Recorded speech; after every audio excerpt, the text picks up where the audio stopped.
I'm Debbie. I'm 71 years old and I live in Port Coquitlam, BC. We seem to be cohabitating okay. My staying in Canada is becoming a problem. What if something happens? What if it doesn't work out? I'm afraid I have some very bad news. Awesome! 90 Day Diaries has been giving us updates on some cast members that we have not seen in a while, like 71-year-old Debbie, who has been living in Canada with her boyfriend Tony for a year now. We had seen Debbie on multiple 90 Day seasons with her son Colt. They were a too close mother-son duo, Debbie and Colty, and she was around when Colt went through multiple relationship journeys on the different shows. Debbie always managed to somehow make Colt's partners all the third wheel. But when Colt got serious with his girlfriend Vanessa and married her, three became a crowd, and Debbie's too close relationship with her son turned sour. So what was a Debbie to do? After the death of her husband 13 years ago, she had gotten very used to babying her son Colt over the years. My mother cooks for me, does my laundry and whatever, and she will drive me to work and pick me up. You could say I'm a bit of a mommy's boy. But it was time for Debbie to try to cut the umbilical cord and really figure out how to live a single life. And it was not an easy transition. Her first date on season 2 of The Single Life was rough. But after a makeover, her glow-up seemed to raise her confidence, and she started to seem more comfortable with putting herself out there. But there was also drama going on between Debbie and her son while she was adjusting to the single life. After many years of living under one roof, Colt and Debbie were officially parting ways. And you know that intro on The Single Life, where the cast member walks through an old image of their last partner, rising from the ashes as a single person? Well, Debbie walks through a picture of her and Colt in that intro. Ugh. If that doesn't give you an idea of how creepily close they were, I don't know how else to explain it. But it really felt like Debbie and Colt were breaking up. I'm 36 years old. Stop treating me like I'm a kid. I mean, they needed to. The codependency needed to stop. And on season 3 of The Single Life, Debbie seemed to find a real match.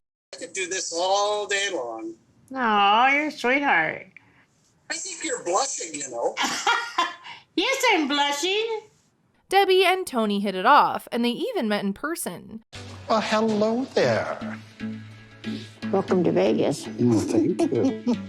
But as much as things were going well in Debbie's new relationship, things were becoming a lot worse between Colt and Debbie. Tensions were boiling over as they prepared to move out. What the have I done to you to your life? My entire life has been your life. You've been the bus driver of my life.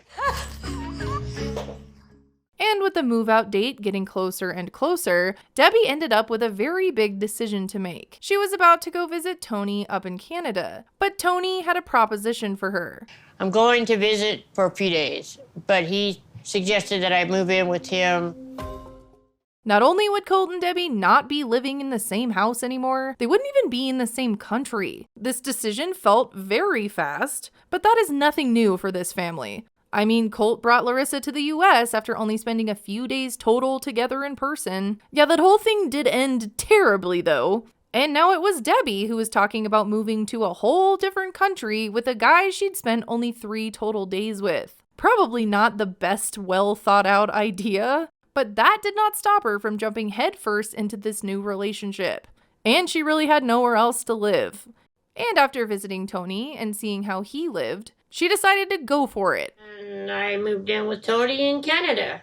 Going from living with and taking care of your adult son like he's an actual baby for years to moving away from him in another country seemed like it would be difficult for Debbie. And during her goodbye dinner from Colt, I thought there would be some sort of fight, maybe a tantrum, but there wasn't. This was just the truly needed end of Debbie and Colty. You gonna miss me? Oh my God, I've never been away from you. Of course I'm gonna miss you. You gonna miss me? Yeah, Yeah, a little bit.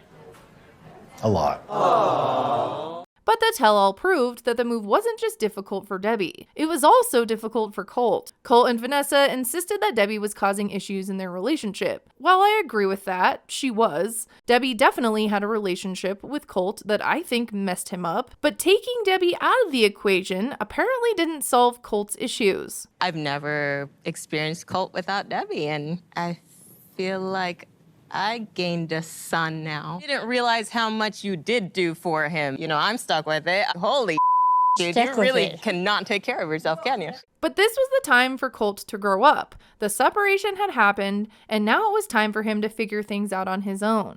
But instead, we got that tantrum I was expecting. One of the clips shown on the tell-all causes Colt to get angry and really lash out at Debbie. I don't even call her my mother half the time. Well, but I've never done that in 20 years. That's how much I don't feel like I have a mother. This was the fight that really pushed things over the edge. And Debbie was completely shocked, as you can see. But sir, we have footage of you from 90 Day Fiancé showing you being one of the biggest mommy's boys ever. Let's roll that clip again. My mother cooks for me, does my laundry and whatever, and she will drive me to work and pick me up. You could say I'm a bit of a mommy's boy. Colt and Debbie had a lot to work on with their relationship. But according to Debbie, after the tell-all, they did make up. I love you, and I love you too. I don't blame you for anything, I promise. I don't blame you for the past. Yeah. I just want you to be happy. No matter what you choose, what you decide to do, I want you to be happy. All right. They are actually on speaking terms again and communicate multiple times a week. The separation really was a good thing for them. But now, on this update, Debbie seems to be struggling a bit to navigate living with someone that already has their life established. We seem to be cohabitating okay. Difference of opinion, I guess, periodically. You sound like it's very negative all of a sudden. No. This woman went from taking care of a giant toddler to living with a guy that I don't think needs a lot of taking care of. I could see how that could make her feel lost. I'm joining your life is basically what I am. Mm-hmm. She's in a new country. She moved in with a guy that does not need her to spoon feed him. She needs something to nurture, to love obsessively. And their solution is to adopt a cat together. It's going to be really important. It's our first thing that we are going to get together. I like that. I mean, that seems like a good idea. It's better than Debbie running back to Colt. I did notice that on this update, they don't talk much about Debbie's residency issues. Debbie more recently actually did have to return to Vegas. She's trying to sort out her permanent residency paperwork for Canada. So I'm guessing this update we were watching was before that happened, before she got turned down at the border. She was returning to the US every few months so she could be in Canada without a residency, but that obviously has stopped and now she has to figure this out. My staying in Canada is becoming a problem. Do we have to wait till February to get filed for permanent residence? I have not seen any other updates on Debbie's Instagram about this problem, so I'm thinking that she is still in Vegas and hasn't been able to go back to Canada yet. Also, they cannot just get married for her to get permanent residency. So while they were looking around for a cat to adopt, you know, Colt's replacement, and she did have some very specific expectations. It has to be a male. It has to be calm. It has to be housebroken.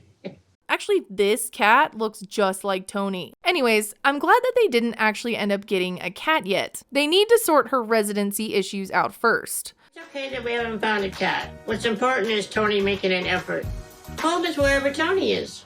I do hope that Debbie gets this sorted out. The best thing for her and Colt was the separation. Now they can live their own lives and not be so codependent. Also, I don't know why I kind of feel bad for her and her issues with the residency a little bit. I know, what's wrong with me? Maybe it's because she's older and she did find love in her 70s. That's pretty cool. Or maybe it's because Clayton's issues with Closet Mom are making Debbie look better. That's probably what it is. Closet Mom. Debbie got out of that house that she lived in with Colt and moved away. And we know that not even a trail of cheeseburgers will get Closet Mom out of Clayton's closet. I think that Clayton is the new and possibly worse Colt. I mean, just look at him. Big Ed the Fly wants to remind you to subscribe to this channel. You're my best view. I think that Clayton is a long way from his mom moving out, and I sadly don't think that Annalie is going to get him to get her out. I don't think that Brandy being around will help either. Annalie, sadly, is probably going to be the one that moves out. Debbie had her awful moments, but at least she didn't live in the closet, right?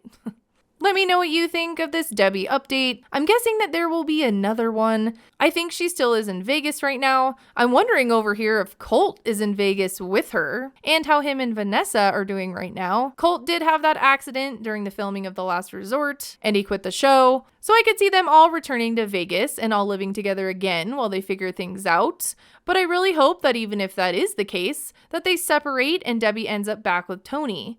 Again, let me know what you think of this update and I will see you in the next video. Anyways, thanks for watching. Bye!